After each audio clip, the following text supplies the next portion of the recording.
ओम शांति। मीठे प्यारे प्राणेश्वर प्रिय पिता आज 7 तारीख की मुरली में कह रहे हैं, मीठे बच्चे इस कलयुग में सब रावण की जंजीरों में बंधे हुए हैं, जीवन बंद है, उन्हें जीवन मुक्त बनाना है। प्रश्न है, कौन सा वर्षा ब्राह्मणों के साथ साथ सभी मनुष्य आत्माओं को भी मिलता है? उत्तर है, जीवन मुक्त बनने का वर्षा सभी को मिलता है और तुम ब्रह्मा की औलाद ब्राह्मण बनते हो, इसलिए तुम्हें 21 जन्मों के लिए जीवन मुक्ति का वर्षा मिलता है। बाकी सब अपने अपने धर्म में पहले पहले जीवन मुक्ति अर्थात सुख फिर दुख मिलता है उन्हें। हर एक आधा समय सुख आधा समय दुख भोगते हैं, तो बाकी हर एक स्वर्ग के सुख नहीं भोग सकते। उनके लिए तो ब्राह्मण बनना पड़े, पाठशाला में शिक्षा लेनी पड़े, माया पर विजय बनना पड़े। गीते मुखड़ा देख ले प्राणी। ओम शांति ओम शांति। यह किसने कहा? अपने दिल रूपी दर्पण में देखो कितने पाप हैं, कितने पुण्य, अर्थात 5 विकारों पर कितना जीत पहना है। हम लायक बने हैं श्री नारायण को वरने, क्योंकि जीवन मुक्ति वस्तु स्वर्ग के मालिक तो राजा रानी बनते हैं, प्रजा भी बनती है। तो दर्पण में अपने को देखना है कि माँ बाप जितनी सेवा हम कर सकते हैं, या सिर्फ तुम ब्राह्मण ही जानते हो कि यह कलयुग है और सब जीवन बंद में, एक भी जीवन मुक्ति में नहीं है। तुम भी जीवन बंद में थे, अभी जीवन मुक्ति पाने के लिए बाप पुरुषार्थ कराते। बाप ने समझाया है कि इस समय सब मनुष्य मात्र जीवन बंद में, क्योंकि है ही कलयुग, रावण की जंजीरों में बंधे हुए। कलयुग है जीवन बंद, सतयुग में जीवन मुक्त। राम राज्य में यथा राजा रानी तथा प्रजा सब जीवन मुक्त है, रावण राज्य में जीवन बंधे यथा राजा रानी तथा प्रजा। इस समय सब मनुष्य मात्र जीवन बंद में, तमो प्रधान दुखी हैं, सबको सतो प्रधान में जाना है। सतो प्रधान शुरू होता है सतयुग में। हर एक आत्मा को अपना अपना पार्ट बजाना है। आत्मा अपने अपने धर्म में जब आती है शांति धाम से, तो पहले पहले जीवन मुक्त है। तो सतयुग त्रेता में किसको जीवन बंद नहीं कहेंगे, क्योंकि रावण राज्य ही नहीं है। कलयुग में रावण राज्य है, सारी पृथ्वी पर जीवन बंद राज्य है। आदि सनातन देवी देवता धर्म का पहला नंबर जो है वह भी जीवन बंद में। जब जीवन मुक्त बन रहा है, जीवन मुक्ति अर्थात यह भी नहीं कि सभी सतयुग त्रेता में आ जाएंगे, नहीं, रावण के दुख से तो छुड़ाना है, उसको ही जीवन मुक्ति कहा जाता है। मनुष्य को मुक्ति व जीवन मुक्ति दे नहीं सकते। मुक्ति अर्थात निर्वाण धाम में सबको बाप ही ले जाते हैं। पहले सब मुक्ति में जाएंगे, फिर जीवन मुक्ति में नंबरवार धर्म अनुसार आएंगे। ऐसे नहीं कि सतयुग में नहीं आते तो जीवन मुक्त नहीं कहला सकते। पहले पहले जो भी आते हैं अपने धर्म में वो जीवन मुक्ति में है। आत्मा को पहले सतो प्रधान बनना है, फिर सतो रजोतमो में आना है। हर चीज़ नई से पुरानी होती है, पुरानी से फिर नई बनती है। इस समय साधु संत आदि सब क्या है? जीवन बंद में है ही कलयुग। जब तक बाप ना आए तो उनको बाबा कहा जाता है। फिर महाकाल का हो या कोई भी नाम रखो, असल में नाम शिव बाबा। बाबा बाबा कहते ही रहते हैं ना, गॉड फादर परमपिता परमात्मा कहते हैं। बाप समझाते, मैं आकर बच्चों को मुक्ति जीवन मुक्ति का वर्षा देता हूँ। बाबा के आने पर ही मुक्ति जीवन मुक्ति दोनों ही वर्षा मिलते हैं। पहले जो भी आएंगे जरूर सुख में जाएंगे, फिर पीछे दुख में आना है। मुक्ति के बाद जीवन मुक्ति आती है, फिर पीछे है जीवन बंद। पहले पहले जरूर सुख में आना है। बाप भी सबको सुख का वर्षा ही देते हैं। फिर कोई एक जन्म भी सुख का होगा, आया थोड़ा सुख पाया और मरा। उनका ड्रामा में इतना ही पार्ट होता है।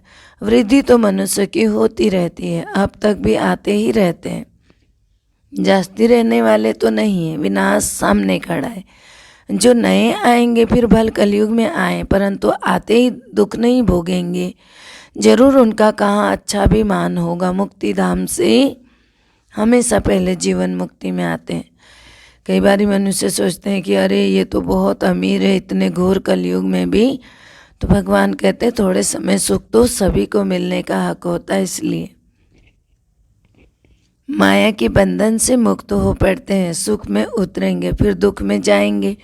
तो इसीलिए इस समय सब जड़जड़ीभूत अवस्था को पाए हुए अपना सुख और दुख का पाठ बजाए सब मुक्ति और जीवन मुक्ति में आएंगे। मुक्त है ही वाया, फिर जाएंगे आएंगे जरूर, जाएंगे और आएंगे भी जरूर।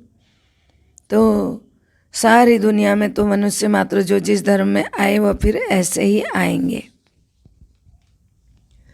जनक को भी जीवन मुक्ति मिली ना, ऐसे नहीं कि राजा इस समय नहीं है, वह भी पिछाड़ी में आकर ज्ञान लेंगे जरूर। जीवन मुक्ति तो सबको मिलती है, परंतु नंबरवार पुरुषार्थ अनुसार, और जो भी सब धर्म है उनके लिए फिर कहेंगे नंबरवार पुरुषार्थ अनुसार और धर्म बनेंगे। जो ब्राह्मण बनते हैं उनके लिए 21 जन्म जीवन मुक्त कहा जाता है। राजगद्दी पर बैठते हैं तो राजयोग सीखना पड़े। यह पाठशाला है, पाठशाला में शिक्षा लेनी पड़े, कायदे भी बहुत है। एक बार लक्ष्य मिल गया फिर विलायत में भी रहकर पढ़ सकते हैं। बरोबर हम शिव बाबा के बच्चे बने, बाप से वर्षा जरूर लेना है। फिर पत्र भी लिखते हैं, बाबा रावण का भूत सताता है, कभी काम का कभी क्रोध का, हल्का नशा आ जाता है। बाबा कहते हैं इन पर विजय पानी है, यह तुम्हारी लड़ाई है ही योग बल की। तुम याद करेंगे माया तुम्हारा बुद्धि योग तोड़ देगी। तो बाबा ने समझाया जीवन मुक्ति सबको मिलने, इसका मतलब यह नहीं कि सब स्वर्ग में आएंगे, सभी चाहते हैं हमको मुक्ति चाहिए। समझो जो पिछाड़ी में आते हैं पाठ बजाने तो बाकी इतना समय मुक्ति में होंगे ना, कितनी शांति मिलती जाती है। 4500 वर्ष अथवा 4500 वर्ष शांति में रहते हैं, तो 4500 वर्ष शांति। फिर उसका पार्ट ही ऐसा है कि हम फिर सुख और शांति दोनों में रहते हैं। ऐसे नहीं कि मनुष्य चाहे बस हमको उन जैसी ही शांति चाहिए, वह वहाँ ही बैठे रहें, कहने से नहीं मिल सकती। अनादि ड्रामा बना हुआ है, इसमें फर्क नहीं पड़ सकता। जिनका जो रोल है उनको वही मिलेगा। शांति के शौकीन तो बहुत हैं, तुम्हारे सुख से भी उन्हों को शांति ज़्यादा मिलती है। तुमको फिर सुख और शांति दोनों मिलते हैं। यहाँ सुख है अल्पकाल का, शांति तो यहाँ होती नहीं है। फिर दुखधाम है ना, तो बाकी जंगल में जाकर बैठ जाना वह कोई शांति थोड़ी है। अगर वहाँ शांति है तो फिर वहाँ ही बैठे रहे ना, फिर शहर में आकर इतने फ्लैट्स आदि क्यों बनाते हैं। वहाँ सतयुग में तो शांति ही शांति है। कई सन्यासी आदि जाते हैं वहाँ जंगलों में रहते हैं, फिर बाद में आकर पैसे इकट्ठा करके शहर में आके फ्लैट्स आदि बनाते, तो इसकी क्या ज़रूरत थी। जब शांति चाहिए थी तो यहाँ क्यों आए। भल पिछाड़ी में जो आते हैं वह समझते हैं यहाँ अशांति ही अशांति है, उन्हों को तो शांति है, दूसरों को अशांति में समझते हैं। यह बातें बड़ी समझने की होती हैं। जीवन मुक्ति मिलती सबको है। एक जन्म तुम राज्य करते हो तो दूसरे देरी में आते हैं, वह ऊपर शांति में रहते हैं। कोई सतयुग में अथवा त्रेता में पीछे आते हैं तो भी शांति धाम में है ना, वहाँ फिर कोई दुख नहीं है। फिर नंबरवार आएंगे, हिसाब किताब भी तो है ना। मनुष्य समझते हैं साइंस बड़ी तीखी है, हम कहते हैं हमारी साइलेंस सबसे तीखी है। बाबा की याद से ही ताकत मिलती है, वह साइंस की ताकत से ऊपर चंद्रमा में जाने का पुरुषार्थ करते हैं। लेकिन साइंस को भी तो ताकत देने वाले भगवान ही होंगे ना, उनकी ताकत कोई अपने आप से थोड़ी आई है बिना परमात्मा के। तुम तो 1 सेकंड में सूर्य चांद तारागण से भी पार चले जाते हो शांति में आते ही। तो मूल वतन सूक्ष्म वतन से ऊपर तो कुछ है नहीं, सूर्य चांद से ऊपर मूल वतन सूक्ष्म वतन बहुत दूर है। तो बाबा कहते हैं किसको मालूम नहीं पड़ सकता कि यह न है सब डिटेल की बातें। तो सूर्यवंशी राजधानी बनने की तकदीर नहीं है तो कुछ समझ नहीं सकते हैं। जो सूर्यवंशी में नहीं आएंगे उनको समझ भी नहीं आएगा, ना किसी को समझा सकते हैं। कोई ऐसे कह नहीं सकते कि मुक्ति जीवन मुक्ति का ज्ञान मेरे में है। जनक का मिसाल सभी को जेल में डाल दिया। इस समय रावण ने सबको जेल में डाल दिया है। राम आकर सबको छुड़ा देते हैं। बाप द्वारा तुम निमित्त बने हो। सबको रावण के चंबे से छुड़ाकर जीवन मुक्त बनाने के लिए तुम्हारा नाम बाला है न शिव शक्ति सेना। तुम्हारा नाम इस ड्रामा में पिछाड़ी को बहुत ऊंचा होना है। जब से बाबा आया है तो माताओं को मर्तबा दुनिया में भी बहुत ऊंचा हुआ है। तो पहले विलायत में माताओं का मर्तबा बहुत था। वहाँ बच्ची पैदा होती तो बहुत खुशी मनाते, यहाँ बच्ची पैदा होती तो खटिया उल्टा कर देते, मना इतना अपशगुन मानते। ये कौन बता रहा है? स्वयं भगवान बता रहे। बर्थडे तो मनाते ही नहीं। कैसे कन्याओं का कन्हैया गाया हुआ है। भगवान ने आकर इन कन्याओं को आगे बढ़ाया। वास्तव में तुम सब कन्याएं हो। तुम्हारा यह नया जन्म है, बाकी पढ़ाई में नंबरवार है। आत्मा छोटी बड़ी नहीं होती, शरीर छोटा बड़ा होता है। कोई झट समझ जाते, किसकी तकदीर में नहीं है तो समझ ही नहीं सकते। जीवन मुक्ति व जीवन बंद यह दोनों इस स्थूल वतन की बात है। सतयुग से लेकर जीवन मुक्त होते हैं, फिर जीवन बंद होते तो द्वापर में। अभी सुख को सब भूल गए, दुख में पड़े हैं। ऐसा कोई नहीं जो कहे कि हमने 21 जन्म सुख लिया। अब रावण राज्य होने के कारण मूत पलिती हो गए हैं सारे। वहाँ रावण राज्य ही नहीं होता है सतयुग में। पलिती भी कैसे होंगे, मूत पलिती भी कैसे होंगे। तो गाया भी जाता है योग बल से भोग बल। सतयुगी बच्चे योग बल से पैदा होते हैं। तुम तो ये रस्म को जानते हो ना। दूसरों की तो बात ही नहीं है। अमेरिकन आदि की रस्म रिवाज वह जाने, हम अपनी रस्म रिवाज को जान गए। हम सतयुग के रहने वाले, वहाँ हमारी रस्म रिवाज भी नहीं होगी। उस पर चलेंगे जैसे कल्प पहले चले थे। जो हुआ होगा वही अब होगा। बच्चे ध्यान में जाकर रस्म रिवाज देख कर आते, परंतु फिर भी उच्च पद पाने का पुरुषार्थ तो करना है ना। जिन्होंने वहाँ की रस्म रिवाज बताई वह भी सब अभी है नहीं, तो इतने कुछ फ़ायदा तो होता नहीं देख लेने से। तो सारा मदार तो पढ़ाई पर है और योग पर, ज्ञान पर। योग अर्थात बाप को याद करना, ज्ञान अर्थात चक्र फिराना। यह तो सहज है ना। बाप कहते हैं मेरे पास आना है इसलिए मुझे याद करो। मनुष्य को मरने के समय क्या कहा जाता है? राम राम कहो, राम को याद करो।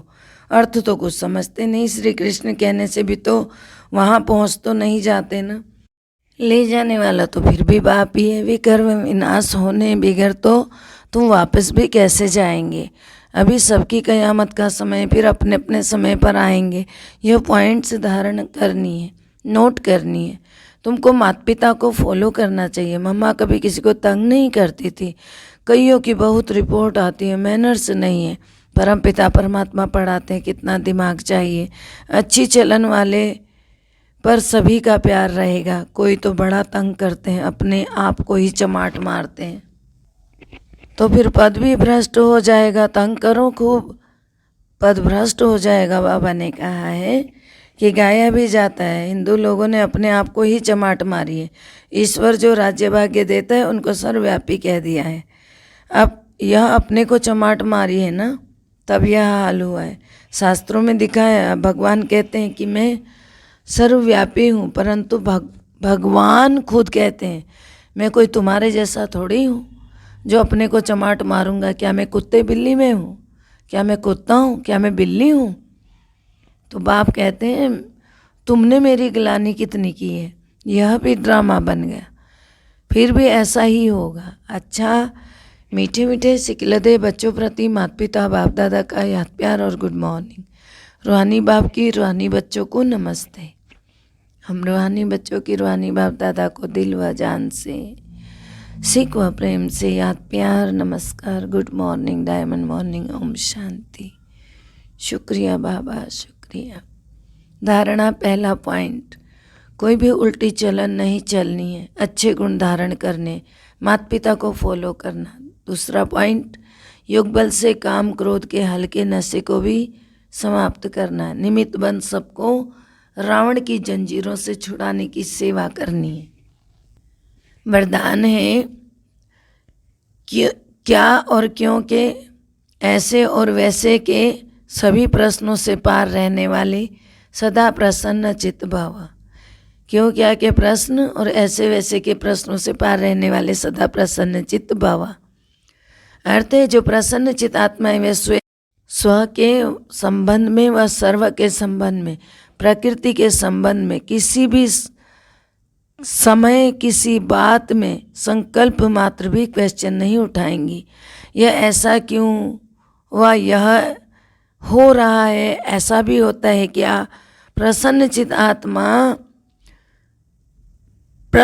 आत्मा और प्रसन्नचित आत्मा कैसे होते हैं।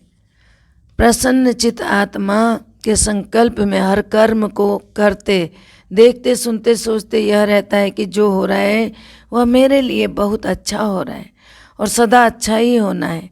वे कभी क्या क्यों के प्रश्न ऐसा वैसा इन प्रश्नों की उलझन में नहीं आते। जो क्वेश्चन मार्क लगाते रहते हैं, प्रश्न चित होते हैं, वो प्रश्न ही करते रह जाते हैं अपनी लाइफ में, सबके ऊपर उंगली उठाते रहेंगे। स्लोगन है स्वयं को मेहमान समझकर हर कर्म करो तो महान और महिमा योग्य बन जाएंगे। स्वयं को मेहमान समझकर हर कर्म करो तो महान और महिमा योग्य बन जाएंगे। ओम शांति।